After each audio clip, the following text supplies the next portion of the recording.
자, 오늘은 이사야 54장 1절 말씀으로 시작하겠습니다. 구약성경 1033쪽입니다. 이사야 54장 1절로부터 봉독하겠습니다. 3절까지만 봉독하겠습니다. 잉태치 못하며 생산치 못한 너는 노래할지어다. 구로치 못한 너는 외쳐 노래할지어다. 홀로 된 여인의 자식이 남편 있는 자의 자식보다 많음이니라. 여호와의 말이니라. 내 장막 털을 넓히며 내 초소의 휘장을 아끼지 말고 널리 펴되 너의 줄을 길게 하며 너의 말뚝을 견고히 할지어다. 이는 내가 좌우로 퍼지며 내 자손은 열방을 얻으며 황폐한 성읍들로 사람 살 곳이 되게 할 것임이니라. 아멘. 오늘은 이사야 54장 1절부터 3절까지의 말씀을 본문으로 해서 말씀을 나누기로 하겠습니다. 우리나라는 특히 이제 이시조선 때가 있었죠. 이시왕조 때 칠거 지역이라는 말이 있었죠. 여기 계신 분들이나 동영상 들으시는 분들은 다 아시는 걸 거예요. 칠거지약이라고 해서 여자가 결혼해가지고 그 집의 대를 이어주지 못하면, 자식을 낳더라도 아들을 낳아주지 못하면 내어 쫓기는 그런 법이 바로 칠거지약이라는 것 중에 하나가 있었죠. 그래서 여자들이 많은 서름을 받았던 적이 있습니다. 그런데 성경에서도 보면은 이 잉태에 관한 말씀이 여러 곳에 나옵니다. 특히 이제 창세기에도 나오고요. 그래서 이제 이 잉태의 문제가 상당히 성경에서도 대두되고 있는 말씀 중에 하나인데, 그런데 여기는 잉태치 못한 자, 생산치 못한 자는 너는 노래하고 힘들게 일하지 않은 구로치 못한 너는 노래할지어다, 이렇게 나옵니다. 그러니까 이것은 남자에 관한 이야기가 아니라 여자에 관한 이야기죠. 잉태에 관한 문제니까 여자에 관한 문제입니다. 그런데 창세기 3장에 보면은 하와가, 여자가 선악과를 따먹고 죽은 후에 하나님이 그들에게 주신 책무가 하나 있죠. 바로 뭐냐면 잉태의 고통이죠. 잉태의 고통이죠. 그래서 우리가 잉태의 고통이라는 것은 모든 동물들이 잉태하는 고통이 사실은 없어요. 근데 성경에서는 잉태하는 고통이에요. 그런데 왜 성경에 잉태하는 고통이라고 성경은 증거하고 있는지 이를 아는 사람이 없어요. 왜 잉태의 고통이냐? 사실은 우리가 해산의 고통이잖아요. 해산의 고통이지 잉태의 고통이 아니거든요. 지금 어느 연예인이 지금 문제가 되어 있는 것도 잉태에 관한 문제 때문에 생긴 문제죠. 따지고 보면 그것이 본능이거든요. 그래서 잉태에 관한 고통은 없어요. 해산의 고통이지. 이 해산의 고통 때문에 성경은 잉태의 고통이라고 한 거예요, 사실은.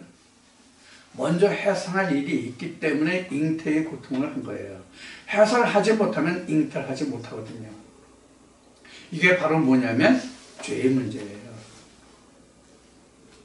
죄를 먼저 해산하지 못하면 그 다음에 의를 잉태하지 못한다는 뜻이거든요. 그래서 잉태의 고통이라는 것은 그 전에 무슨 일을, 어떤 일을 해야만 그 다음에 잉태를 할 수 있다 하는 것에서 시작된 것이 바로 잉태의 고통이에요. 그것을 힌트를 어디서 얻을 수 있어요? 그게 바로 죽었다는 데서 온 거예요.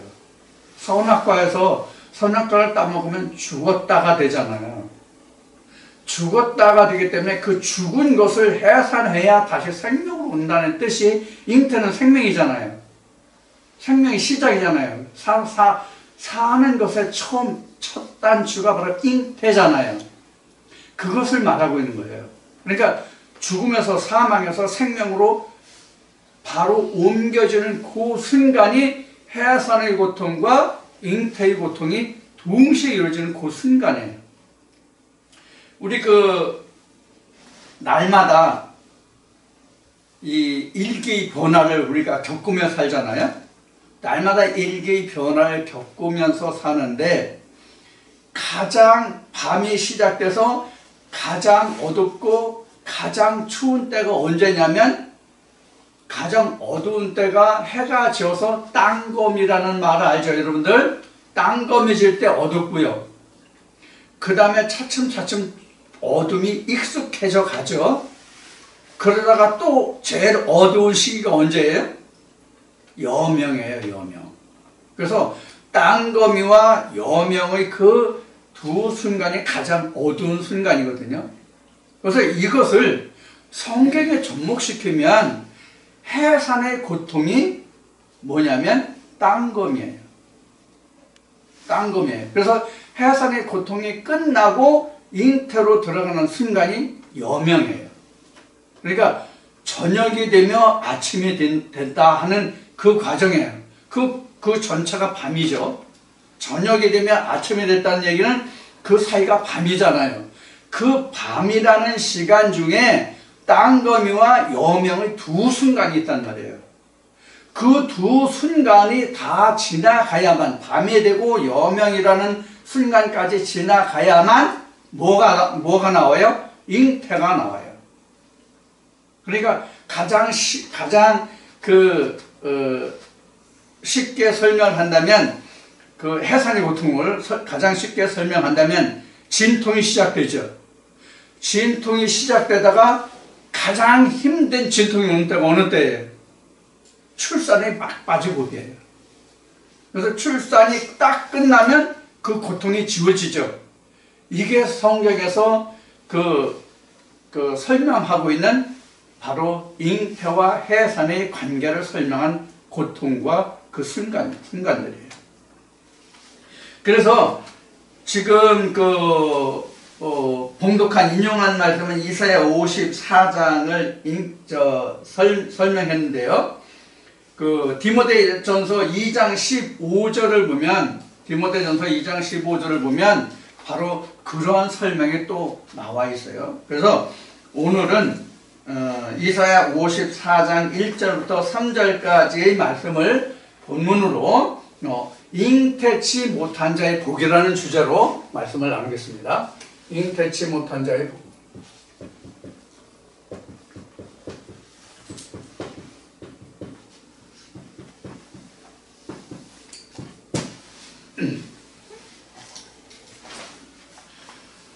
자, 인생이 살아가는 것도 결국은 무엇을 위해서 살아간다고 볼 수 있어요? 인간이 살아가는 근본 목적이 뭐에 있다고 할 수 있어요?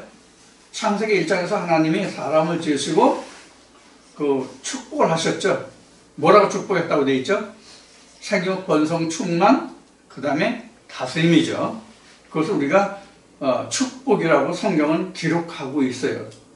그러면 인생에 살아가는 근본의 목적은 잉태에 있다고 볼 수 있어요. 그럼 잉태를 하기 위해서는 뭐가 전제 조건이에요? 결혼이에요. 결혼이 전제 조건이에요. 자, 그런데 신학에서는 이러한 것을 어떻게 봐요? 인간이 살아가는 생리적인 하나의 과정으로 보잖아요. 아니면 살아가는 인생이 살아가는 일평생의 어떤 패턴 중에 한 부분으로 보잖아요. 이것을 성경으로 들어가면은 어떻게 되냐면 하나님이 원래 계시고 인간이 태어나서 세상을 쭉 한때는 오고 한때는 가고 계속 이어지잖아요. 하나님이 영원하시고. 그러면 모든 인생이 하나님께 대하여 뭐라고 성경은 증거하고 있어요? 하나님의 배필로 증거하고 있단 말이에요. 고린도후서 11장 2절에요. 사도 바울이 이렇게 말하죠. 내가 너에게 이렇게 열심을 내는 것은 너희를 정결한 처녀로 만들어서 한 남편인 예수 그리스도에게 중매하려 함이라 이렇게 증거하고 있단 말이에요. 그래서 하나님은 인간에 대해서 남편이 되고 인간은 하나님에 대해서 아내가 된단 말이에요. 이게 그래서 마태복음 25장에서 그 신부의 10명의 그 정결한 정결이 아니라 그 슬기로운 처녀와 미련한 처녀 5으로 설명하는 거예요. 그래서 성경은 전부가 다 지금 이야기한 잉태의 부분을 놓고 보면 하나님과 인간 사이에서 인간이 하나님께 들어가서 하나님의 신부가 돼서 하나님의 씨인 그 씨를 받아서 예수라는 아들을 낳는 것의 이야기거든요. 성경은 전부가 다. 창세기에서도 시작이 그거예요. 하나님의 창세기 1장 1절에 하나님의 태초에 천지를 창조하시니라가 바로 그런 뜻이거든요. 따지고 보면요. 천지를 창조하다가 바로 잉타여 아들을 낳겠다는 뜻이 천지 창조거든요. 결국 성경의 결과로 들어가면. 자, 그런데 왜 그러면 이사야 54장에서는 이사야 54장에서 왜 잉태치 못하고 생산치 못한 그런 사람을 그것을 구로하지 못한 그런 여자들을 왜 복이 있다고 하느냐? 왜 복이 있다고 하느냐? 자, 그러면 이사야가 사역했을 때 당시에 이스라엘의 배경이 어떤지를 우리 알아야 돼요. 신학을 하신 분들은 다 아시겠지만 이사야는 북이스라엘과 남유다 양 두 나라를 다 사역한 선지자예요. 에레미야는 남유다를 주로 사역했지만 이사야는 남북을 막론하고 사역한 선지자예요. 그러면 이사야, 에레미야 이런 선지자들이 사역할 때 당시에 이스라엘과 유다의 상황이 어떠한지를 우리는 알아야 돼요. 어떠했습니까? 가장 극렬하게 하나님에게서 이탈해서 악을 쫓아가던 시대거든요. 이사야와 에레미야 때. 그래서 이사야나 에레미야가 앞으로 될 일들이 모든 것을 예언했잖아요. 자, 여기서 다시 한번 지난날에 이야기했던 것을 한번 짚고 볼게요. 선지자가 뭐예요? 뭐가 선지자예요? 뭐가 선지자예요? 선지자라는 것은 모세의 글에 담겨져 있는 하나님의 장차 하실 일을 예언한 자들이에요. 선지자란 모세의 글에 담겨져 있는 하나님의 장차 하실 일을 예언한 자들 선지자라고 그래요. 선지자라고 그래요. 그 다음에 사도가 있죠. 사도는 뭐냐면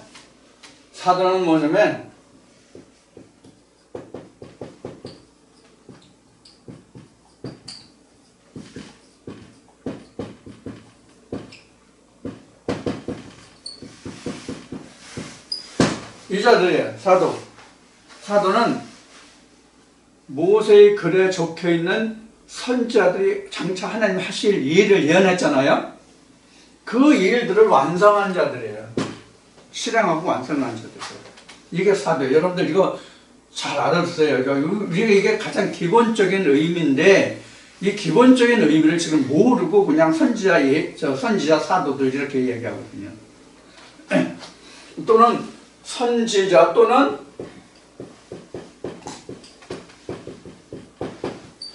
선견자라고도 나와 있어요. 선지자 또는 선견자라고 나와 있어요. 이 둘은 이렇게 선견자와 선지자는 같은 의미예요. 이렇게 나와 있어요. 그래서 이러한 뜻을 우선 알아주세요. 그래서 이 그 선지자가 이러한 일들을 바로 성취하는 것들이에요. 그러면 방금 앞에 얘기했듯이 선지자들이 지금 이때 이렇게 예언을 했어요. 이사야죠. 지금은요. 이사가 이렇게 예언했어요. 어떻게 잉태치 못하고 해산치 못하고 그르지 못한 자는 복이 있다고 얘기를 했어요. 그러면 하나님이 창세기에 너는 그 생육 번성 충만해서 다스려라 하는 그 뜻에 어떻게 돼요? 위배되잖아요. 그러면 왜 이사야는 이렇게 이야기했을까? 그럼 무엇을 잉태치 못하고 해산치 못하고 그렇지 못한 자가 복이 있다고 하느냐 하는 것을 우리는 들어야 돼요. 예수님도 이렇게 말씀하시죠. 예수님이 바리새인들이 그 송사회에서 로마 군병들이 붙잡아 가잖아요. 십자가에 달려고. 그런데 예수가 붙잡혀 가는 그 장면을 보고 그때 당시에 많은 여인들이 길거리에서 울고 불고 하는 그런 장면이 나오죠. 그때 그 여자들을 보고 예수님 하신 말씀이 뭐예요? 네가 나를 위해서 울지 마라. 나 때문에 울지 말고 내 자식들을 보고 울어라. 이제 이런 그 말씀을 하시죠. 바로 이게 같이 연관된 말씀이에요. 같이 연관된 말씀이에요. 그 후에 받을 그런 고통에 대해서 이야기하는 거죠. 지금 이사야 선지자도 마찬가지예요. 이사야 선지자도 지금 잉태치 못하고 해산치 못하고 그렇지 못했다는 것은 당시에 이스라엘과 지금 얘기했듯이 이스라엘과 유다의 죄를 말하는 거예요. 이 죄를 잉태치 않아서는 복이 있다는 거예요.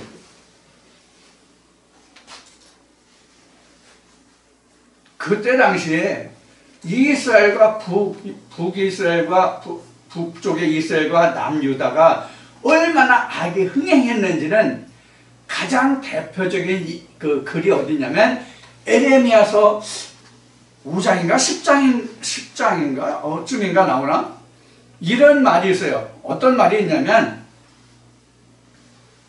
소돔과 고모라 때는 의인 몇 명이 없어서 멸망했어요? 10명이 안 돼서 멸망했죠. 소돔과 고모라는 의인 10명이 없어서 하나님의 그 진노를 면치 못했어요. 그런데 유다는 하나님이 다윗과의 언약을 인해서 끝까지 참고 견디셨잖아요. 그러한데도 불구하고 유다는 죄가 얼마나 많았던지 하나님이 에레미야를 통해서 이렇게 말씀하신다고요. 뭐라고 말씀하시냐면 야, 내가 유다와 예루살렘 거리를 열심히 쫓아다녀서 빨리 왕래해서 의인 한 명은커녕 하나님의 의를 찾는 자, 내 하나님의 공의를 찾는 자 단 하나만 있으면 내가 유다를 바벨론 느부갓네살 왕의 몽해를 매지 않도록 하겠다는 말씀하세요. 그러니까 유다가 얼마나 하나님께 악을 범했다는 또 악을 행하고 있다는 증거입니까? 의인 한 명이 아니라 의를 찾는 자 한 사람이에요. 의를 찾는 자 한 사람.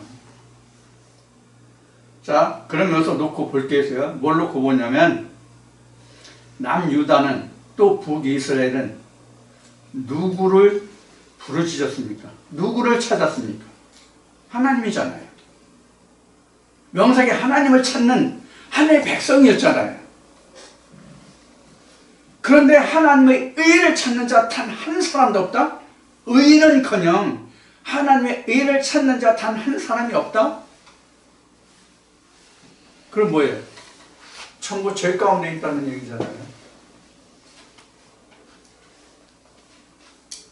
자, 죄를 잉태하지 않았으니까 해산할 일이 있어요, 없어요?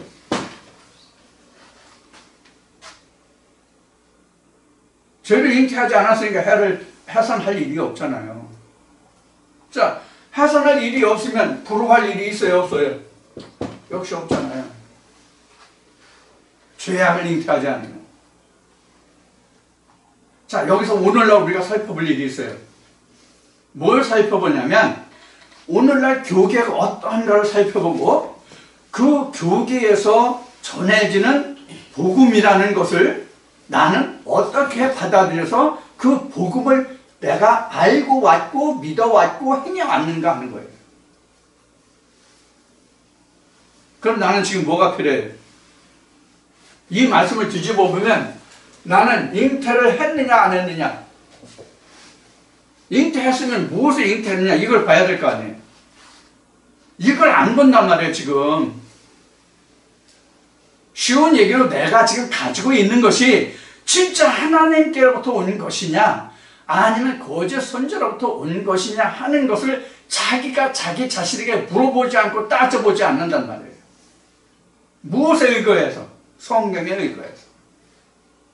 이걸 누가 해요? 누가 해야 되냐고. 하나님 해줘요? 목사가 해줘요? 모든 것을 성경은 자신이 하셔야만 안 돼요. 저는 늘 그렇게 얘기하죠. 믿음의 일은 모든 것을 스스로 자신이 해야 된다. 구원도 그래서 자기 몫이다. 자기 하기 나름이다. 이게 지금 내가 해야 된다는 이 말에 대해서 굉장히 거부 반응을 많이들 일으켜요. 왜 신학과 성경은 하나님이 다 하신다고 되어 있는데 왜 당신은 내가 사람이 해야 된다고 하느냐 이렇게 말들 해요.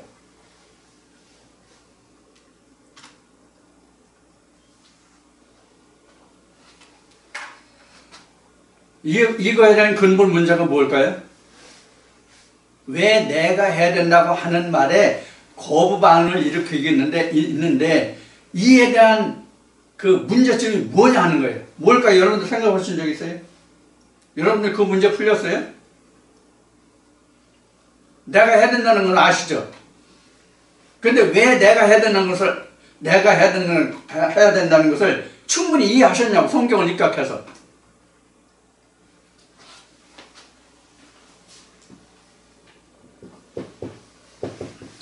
이게 안 풀렸을 거예요. 하나님이 뭐냐 하는 것을 몰라서 그러는 거예요. 하나님이 뭐냐 하는 거예요. 궁금하시면 지나간 동영상 한번 리뷰해 보세요. 사람인 예수 있어요? 얼마 안 됐어요. 그거 한번 리뷰해 보세요. 하나님이라는 존재를 모르기 때문에 그런 거예요. 그러면 내가 해야 한다는 일과 하나님이 해야 되는 일이 딱 의식에 성립할 거예요. 이걸 이해하시면. 힌트를 드릴게요. 예수 누구 아들이에요? 예수 누구 아들이에요? 하나님 아들이죠?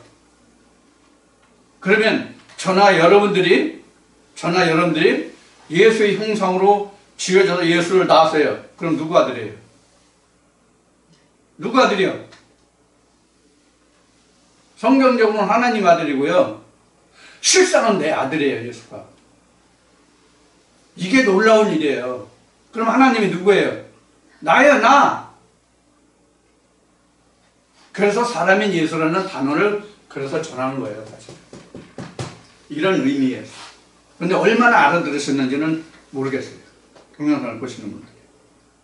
그러니까 하나님이 하신다고 하는 그 뜻은 좋은 말인데 그 의미를 알지 못하고 사용하면 마치 무엇과 같으냐면 홍시가 열린 감나무 밑에서 누워서 입 벌리고 있는 격이에요.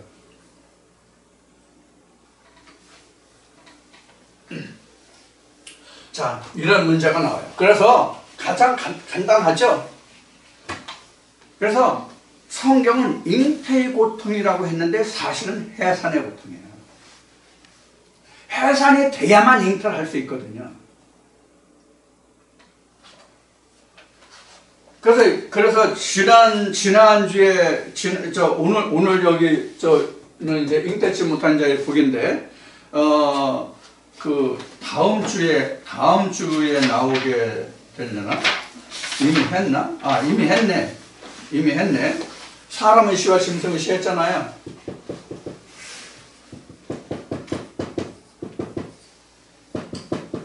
지난주에 했죠?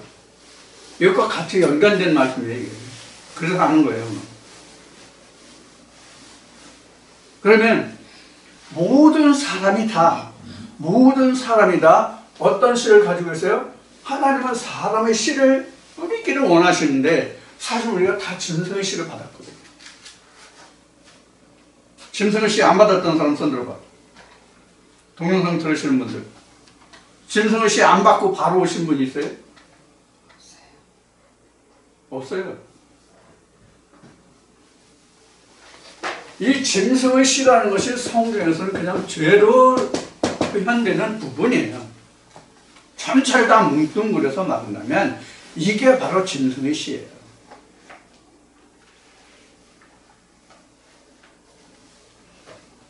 그러면 짐승이라는 게 성경에서 뭐가 짐승이에요? 하나님과 소통이 안 되는 자들은 다 짐승이에요. 하나님과 소통이 안 되면 짐승이라고. 사람과 소통이 안 되면 다 짐승이잖아요. 짐승은 뭐가 길들여요? 사람이 길들이죠? 그럼 사람은 뭐로 길들여요? 하나님이 길들인다고 돼 있죠? 그래서 성경은 짐승이라는 것이 실제 인간이 아닌 우리 지구촌에 사는 그런 짐승들을 말하는 그런 짐승이 아니란 말이에요.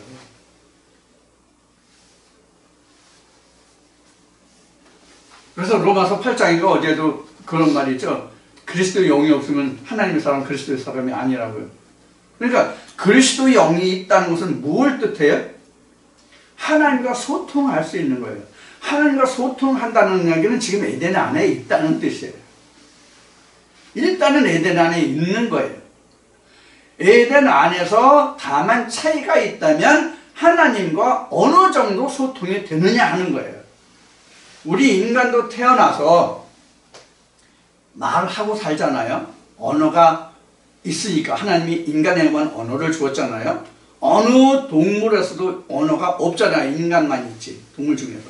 그러면 그 잉태해서 자식을 낳아서 처음부터 말하나요? 못해요. 어느 정도 세월이 지나야 엄마 아빠부터 시작해가지고 차츰차츰 말을 배워요. 그래서 이게 뭐야 하면서 말이 늘어가고 배워진단 말이에요. 그래서 커가지고 학문을 익히고 자기가 전공하는 것이 있고에 따라서 또 언어가 어떻게 돼요? 달라지잖아요. 전문 용어가 다르잖아요. 일반 언어와 전공의 언어는 다르잖아요. 만약에 그 인문학을 한 사람에게 뭐 법학이라든가 의학이라든가 그쪽 언어를 한다면 서로가 의사소통이 제대로 되겠냐고 모르잖아요. 근데 뭐 누구 딸은 뭐 의학 공부를 뭐 몇십 년 했어도 뭐 알아먹기 힘든 논문을 고등학교 시절에 썼다고? 그런 얘기 있는데 그 사람 얼마나 똑똑한지 좀 대단한 사람이죠. 그랬다면 바로 이렇게 언어의 문제란 말이에요. 지금 우리가 이러한 언어를 지금 제가 전하고 여러분들이 듣고 있지만 동영상을 청취하시는 분들 듣고 있지만 이 언어가 어렵다는 말을 굉장히 많이 들어요. 그동안 제가 전하는 말에 대해서 굉장히 어렵다는 말을 굉장히 많이 들어요. 자주 들어요. 어제도 몇 번 들었어요. 전화하면서. 이렇게 우리가 이 언어가 어렵다는 것은 뭐냐면 하나님의 언어가 변절됐기 때문이에요. 하나님의 언어를 우리가 들어본 적이 없기 때문에. 그래서 예수님이 뭐라고 말씀하셨어요? 요한계시록은 어떻게 말씀하고 있어요? 성령이 교회에 들어가시는 말씀을 들을지어다라고. 우리가 성령 하지만 성령이 교회에 들어가시는 말씀을 들어본 적이 없거든.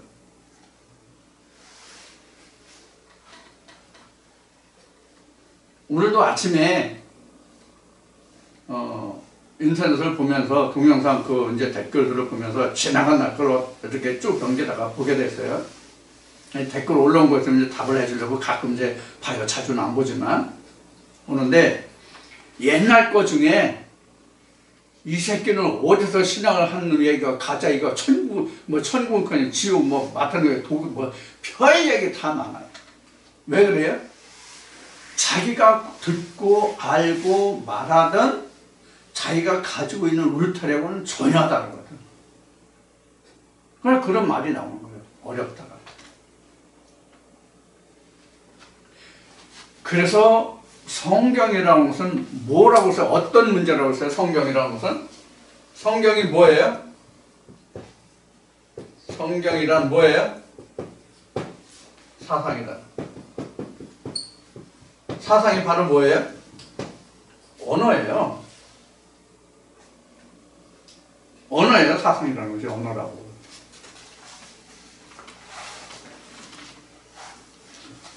지금 우리 성령이라는 말 쓰죠. 이거 전에 몇 번 했는데 성령이라는 말 쓰죠. 이게 스피릿이거든요. 이거 일반 인문학으로 쓰면 정치로 쓰면 이거 사상이에요. 그래서 성경에도 바울이 뭐라 그래요? 너는 하나님의 사상을 가져라. 사상이에요, 스피릿이에요.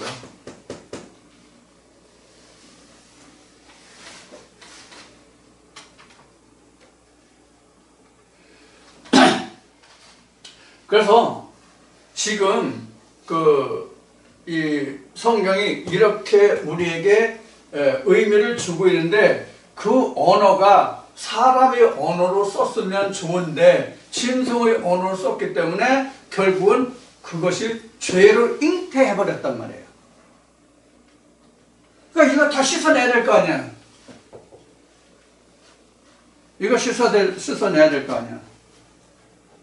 자, 짐승도 그러하지만 특히 사람은요 2시가 잉태 안 돼요. 2시가 잉태 안 된다고. 어느 씨를 예를 들어서 짐승의 씨와 사람의 씨가 나왔잖아요. 지금 지난주에 한 거지만 사람의 씨가 짐승의 씨가 나왔는데 사람의 씨와 짐승의 씨가 동시에 자궁에 들어왔다고 생각해 봅시다.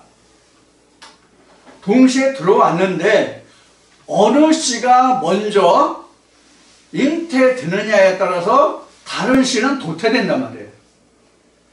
다른 씨는 도태돼요. 2씨가 동시에 잉태는 안 되거든요.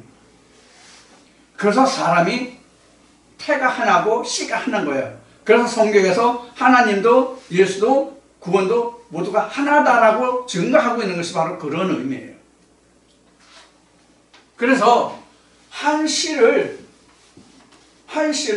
완전히 해산하지 않고는 다른 씨를 받아들일 수가 없어요.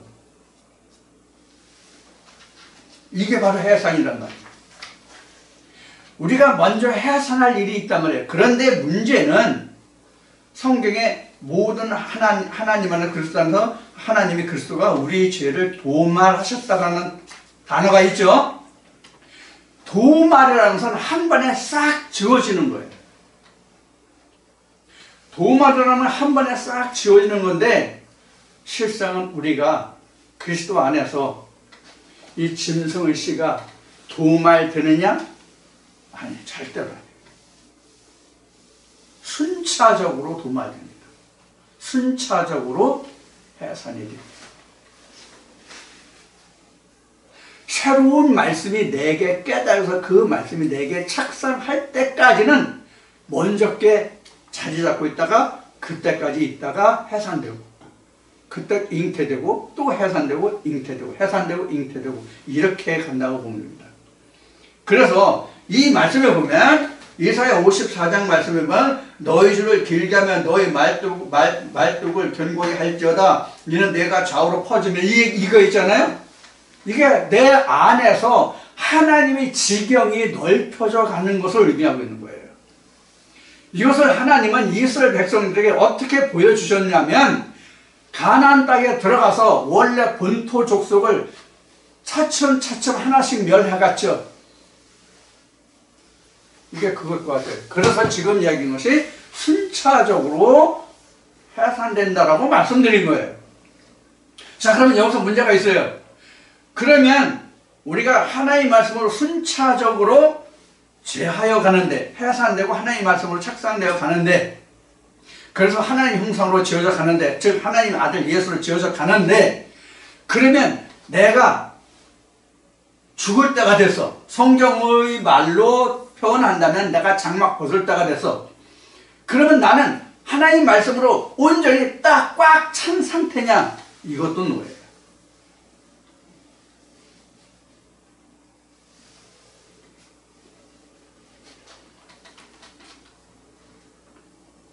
그래서 성경에는 뭐라고 나왔냐면 바울이 고린도 교회에 이렇게 표현해요. 자, 영광이 하늘의 영광과 땅의 영광이 다 다르다. 다 다른데 차치하고 위에 거 다 빼고 별들이 있는데 별과 별의 영광이 다르다. 이렇게 나왔죠. 고린도 교회 바로 그거예요. 그 자기가 얼마만큼 해산을 많이 해서 하나님의 말씀으로 잉태해서 그 아들의 모습으로 형상으로 지어졌느냐가 그 사람이 뭐예요? 빛이에요. 이게 요한계시록에서는 14만 4천에 거기에 12대문에 문에 보석이 있고 그 12대문 보석으로 나오죠? 그런 의미예요. 어떤 보석으로 지어질 거냐 하는 거예요. 그것이 왜? 하나님의 말씀은 빛이 보석이기 때문에 그렇게 지어져 가는 거예요, 우리가. 그래서 지금 이 말씀을 들으시는 분들이 오늘 그렇구나 하는 것을 각각 다른 의미에서 다른 말씀에서 깨달았다면 그 말씀의 빛이 각종 12보석 중에 어느 하나로 자기 속에 채워지는 거예요. 그것을 하나님이 모세를 통해서 보여주신 것이 뭐냐면 아론의 의복에 의복에 히마티온이죠. 히마티온의 가슴에 흉패를 달았는데 12보석을 달았죠. 그거예요. 그게 요한계시록에는 12문 12 기둥이라고 한 거예요. 똑같은 거예요. 근데 그것이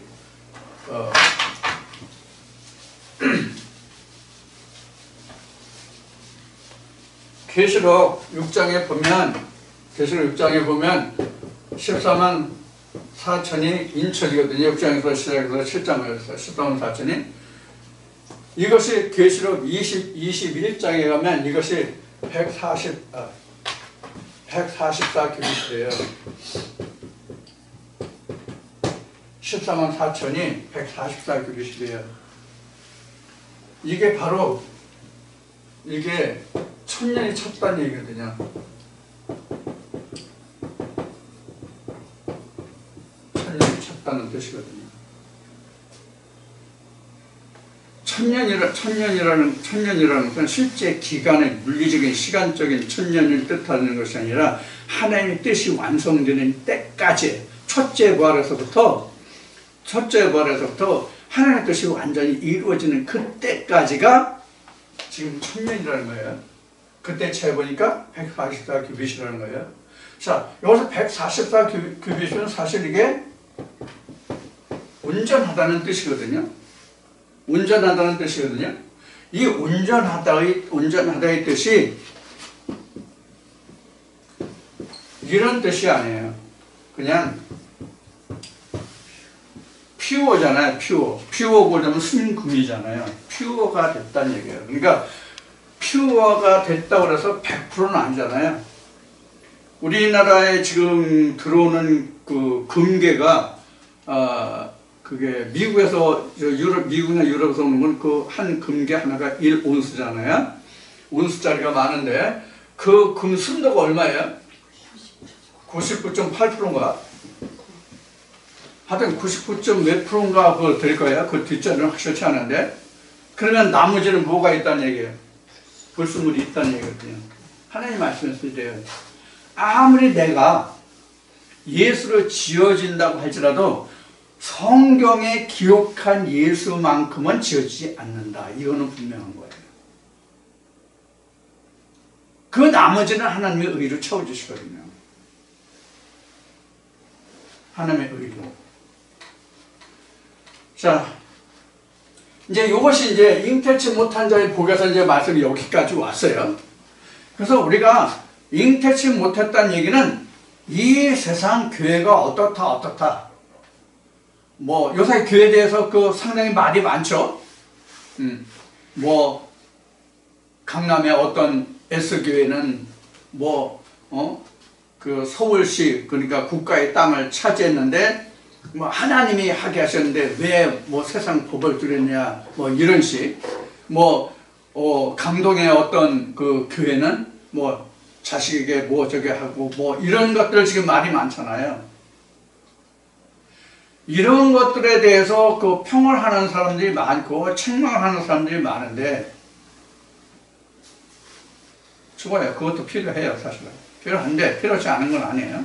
필요한데 그보다 먼저 우리가 중요한 것은 그러한 것을 눈에 봤으면 교회라는 것이 무엇인지 성경에 입각해서 자기가 보고 참된 교회를 찾거나 자기가 그 교회를 만들어가는 거예요. 그럼 시작이 뭐예요? 시작이 뭐예요? 지금 제가 말한 부분에서 시작이 뭐예요? 오늘 쓴 단어로 보면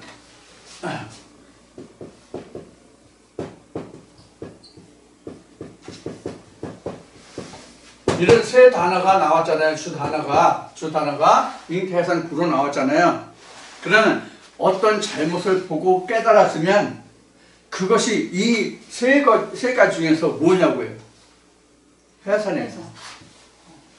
자기가 어떤 교회에서 어떤 단체에서 어떤 잘못을 보았다면 그 단계는 내가 지금 해산의 단계에 있다는 뜻이에요. 그래야만 내가 새로운 것을 바른 것을 받아들일 수 있잖아요. 아니면 자기가 원하는 것을 잘못된 것으로 봤으면 자기가 원하는 것으로 다시 돌아갈 수 있는 전환점이 되기도 하고요. 그래서 우리는 뭐가 잘못됐다 그것으로 끝나고 그것을 평하는 것으로 그냥 끝나면 그거는 아무것도 아니에요. 거기서 나는 어떤 새로운 길을, 어떤 새로운 지식을, 어떤 새로운 길을 모색하고 추구하고 쫓아가고 성취해야 할 것이냐 하는 거예요. 성경도 마찬가지거든요. 자, 그래서 아무리 지금 오늘날 교회가 타락하고 잘못됐다 할지라도 그것을 보는 순간 그럼 나는 어떻게 하나님을 찾아서 바른 길로 갈 것이냐 하는 것을 이제부터 뭐 해야 돼요? 걱정해야 돼요. 자, 현재 교계는 이러한데 나는 그럼 어떻게 하나님을 찾을 것이냐 하는 것으로 내가 전환점이 돼야 된단 말이에요. 비평만 할 것이 아니라. 비평만 하고 있으면 해산을 못하고 있는 단계예요. 그 자리를 벗어나야죠. 지금 우리가 믿음 안에서 내가 앞으로 나가지 못하는 것은 해산이 없기 때문이에요. 해산이 고통이 없기 때문에. 그럼 해산이 고통이 없다는 뜻은 뭐예요? 오늘도 평안하다, 안전하다 뭐 있는 거란 말이에요. 해산을 하지 못한다는 뜻은 오늘도 내가 하나님을 인해서 평안하다, 안전하다 이러고 있기 때문에 그렇단 말이에요. 자, 그래서 우리는 말씀을 들을 때마다 우리에게 필요한 것이 뭐냐면 지금까지 내가 걸어온 신앙의 길이 하나님의 말씀에 비추어서 내가 걸어온 신앙의 길이 하나님과 어떤 관계에 있었는가를 다시 돌아보고 잘못된 것에 대해서 내가 해산하는 길을 찾아가는 거예요. 이게 내가 신앙에서 발전하는 길이에요. 그래야 내가 뒤로 후퇴하고 물러서는 자가 안 돼요. 그래서 그 말씀에 그랬죠. 뒤로 물러서면 침륜에 빠지는 자라고 되어 있잖아요. 그렇게 된 거예요. 그래서 그 지난주에도 잠깐 언급을 한 것 같은데 지금 이 말씀에 들어왔다가 다시 나가는 사람들은요, 다른 말씀 듣기가 정말로 힘들어요. 정말 힘들다고. 제가 현재까지 알기로는 말씀을 전한다는 그 목사님들이 일반 신학을 말고요, 신학 말고 진짜 나는 하나님의 음성을 듣고 내가 진짜로 하나님의 진리만을 전한다고 하는 목사들이 꽤 있어요. 그런데 저와 같이 주장하는 사람들은 거의 못 봤어요. 내가 옳다, 내가 옳다가 아니라 오로지 성경만 옳은 거예요. 그러니까 여러분들은 에레미야서에 있는 말씀과 같이 어떻게 해야 되냐면 저로부터 듣든지 누구로부터 듣든지 어떤 말씀을 들었든지 막론하고 무엇이 중요하냐면 하나님과 변론해야 돼요. 과연 하나님이 말씀인지 아닌지를 변론해야 된다고. 그 변론을 누가 해요? 역시 내가 자신이 해요. 과연 옳은지 아닌지. 그것이 신명기에서는 떡반죽으로 나온 거예요. 떡반죽을 잘 해야만 짐승의 씨와 사람의 씨가 분별이 돼요. 떡반죽을 안 해보면 몰라요. 그럼 떡반죽을 왜 해요? 떡반죽 하면 그냥 떡반죽으로 그냥 끝나요? 먹기까지 해야 될 거 아니에요. 먹어봐야. 떡반죽을 한다는 얘기는 먹어봐야 한다는 얘기예요. 그래야 사람의 신지 짐승의 신지. 사람의 씨라는 것은 하나님의 말씀을 얘기하는 거예요. 짐승의 신은 그냥 신하게요. 사람이 보기에 좋은 거예요. 이것을 하나님은 일찍이 뭐라고 말씀하시냐면 이거를 유교병이라고 하신 거예요. 이거를 무교병이라고 했어요. 이미 다 나왔어요, 성경에. 우리가 그걸 못 찾을 뿐이에요. 아니면 관념에 두지 않았을 뿐이에요. 성경은 다 여기에 다 들어있어요, 사실.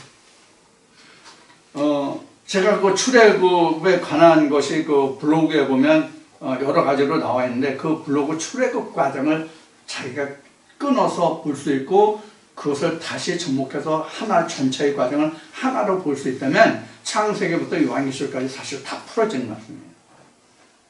그걸 못 봐서 그렇지. 자, 이와 같이 성경은 너무나도 간단해요. 사실 따지고 보면 맥만 찾는다면 처음에 탄광이든 금광이든 간에 처음에 그 맥을 찾지 못해서 그렇지 그 맥만 찾으면 그 맥이 연결된 대로 쭉 가잖아요. 어디로 가요? 노출됐어요? 터널 안으로, 갱 안으로 다 들어가죠? 하나님 말씀은 다 갱 안에 있어요. 갱 안에. 그럼 하나님 말씀이 왜 갱 안에 있다고 얘기할까요? 왜 하나님 말씀이 갱 안에 있어요? 이게 갱이거든요? 왜 갱 안에 되어 있다고 말씀드릴까요? 갱은 입구는 보여요. 갱 입구는 있잖아요. 근데 그 안에 길은 자기가 들어가 봐야만 알잖아요. 그걸 어떻게 알아요? 세상 속담에 뭐 10개 물속을 나눠도 1개 사람 속은 모른다라는 말이 있죠. 그러면 하나님의 말씀이 어디에 있어요?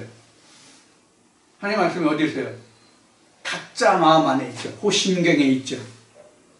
호심경이 갱이에요. 호심경이 갱이에요. 만약에 성경에 뭐 그 무적의 행도 있고 수월이라는 지옥이라는 수월이라는 그 말로 표현된 부분이 있잖아요. 그것이 예를 들어서 땅이라고 한다면 지구라고 한다면 지구의 지름이 얼마예요? 지구의 지름이 얼마예요?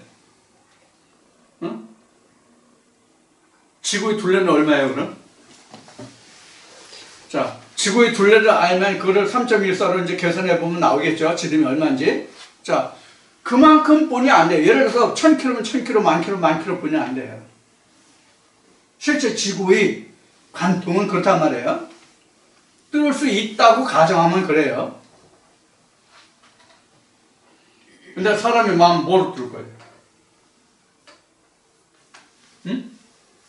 사람의 마음 뭐로 뚫을 겁니까? 그 실제로 갱은 사람의 마음보다 더 깊고 오묘한 갱은 없어요.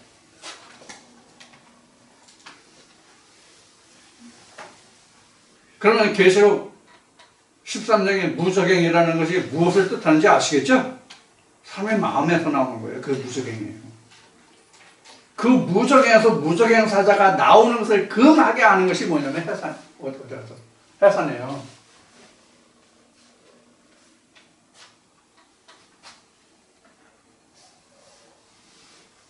그것이 계속 나오면 하나님의 신은 잉태 안 돼요. 그러면 이것이 성경 어디에 기록되어 있어요? 어디에 있어요? 이게?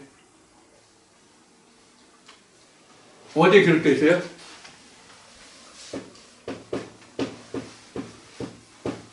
창세기 25장 뭐죠?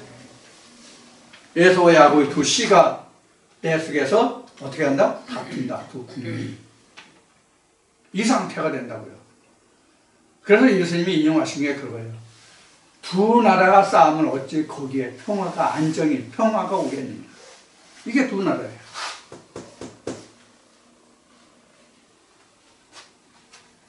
그러면 창세기 25장은 무엇을 풀어준 걸까요?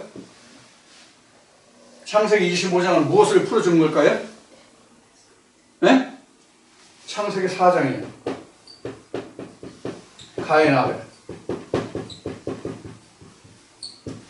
요것이 이렇게 하나님이 보여주신 거예요. 창세기 25장에서. 그래서 왜요? 그래서 하나님이 에서는 미워하고 야곱은 사랑했다. 이렇게 나오죠.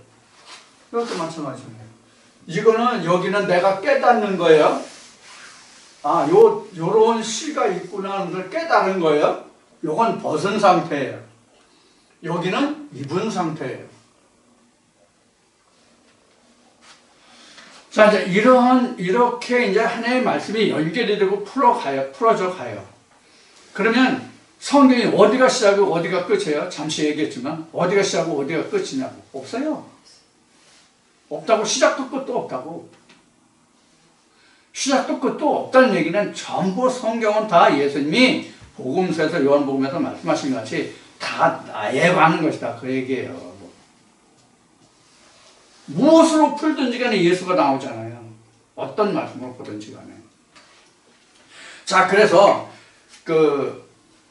지금 잉태치 못하고 해산치 못하고 그렇지 못한 자는 복이 있다. 이렇게 나온 것은 참으로 이게 이사야 선지자는 이렇게 썼지만 실제로 이게 있을 수가 없는 일이에요. 하나님 안에. 전부 다 잉태된 자예요. 뭐로 잉태된 자예요? 짐승의 씨로 잉태된 자예요.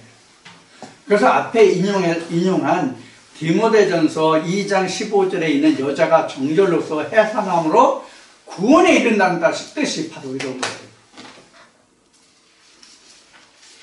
정절을 지켜야죠. 근데 이것을 정절이라는 단어가 나오니까 어떻게 지금 이것을 해석하고 있어요? 사전적인 의미로 여자가 정절을 지키는 것으로 그렇게 설명을 하고 있단 말이에요. 그건 아니란 말이에요. 하나님께 향한 정절이지 세상을 향한 정절이 아니란 말이에요. 자, 이런 것들을 잘 깨달아서 우리가 어떻게 하면 하나님 안에서 정말로 사람의 시인 하나님의 시를 내가 받을 수 있는 하나님의 신부가 될 것이냐는 거예요. 결국 그래야만 내가 하나님의 아들 예수를 잉태해서 예수를 낳을 것이잖아요. 그래서 요한일서로 다시 가서 결론을 낸다면 아들이 있는 자의 복에 대해서 말한 거예요. 아들 있는 자가 영생이 있다고 되어 있잖아요. 자, 이렇게 성경은 우리에게 이미 가르쳐주고 있어요. 근데 우리가 이를 아직 보지 못했고 찾지 못했어요. 자, 그래서 오늘 이 시간 여러분들과 함께 나눈 이사야 54장 1, 2, 3절을 통해서 무엇을 잉태했고 무엇을 해석했고 무엇을 구로했느냐, 이거 연관된 말씀들이 많아요. 여러분들 이거 나중에 다 이거 좀 전에도 떡반죽 얘기를 했는데 이거 연관된 말씀 찾아서 그 떡반죽 여러분들 다 하셔야 여러분들 것이 돼요. 자, 이와 같이 우리가 살아가는, 믿음 안에서 살아가는, 즉 하나님 안에서 살아가는 것은 지금 말한 바와 같이 잉태치 않는 자가 없어요. 잉태는 다 했는데 해산을 하려고 하지 않아. 그게 문제예요. 한쪽 자를 꼭 붙잡고 있는 사람들이 많단 말이에요. 그래서 우리가 어떻게 해야만 내가 빨리 하나님께로 귀의할 수 있는지가 바로 이 해산에서 오는 거거든요. 해산이 되지 않으면 내가 하나님께로 귀의할 수가 없어요. 돌아올 수가 없다고. 그래서 오늘 이 말씀을 나눴어요. 그래서 여러분들은 이런 말씀을 잘 참하셔가지고 내가 어떻게 하면 내가 하나님의 온전한 안에서 슬기로운 처녀로서 마태복음 25장으로 슬기로운 처녀로서 하나님의 신부로서 내가 아름다운 신부가 되어서 하나님의 아들을 내가 잉태하고 낳는 그 주체가 되느냐 하는 문제예요. 이 시간 여러분들이 잘 말씀을 새겨 들으셔서 좋은 하나님의 은혜의 말씀이 되기를 바라고 잠시 쉬었다가 시작하겠습니다.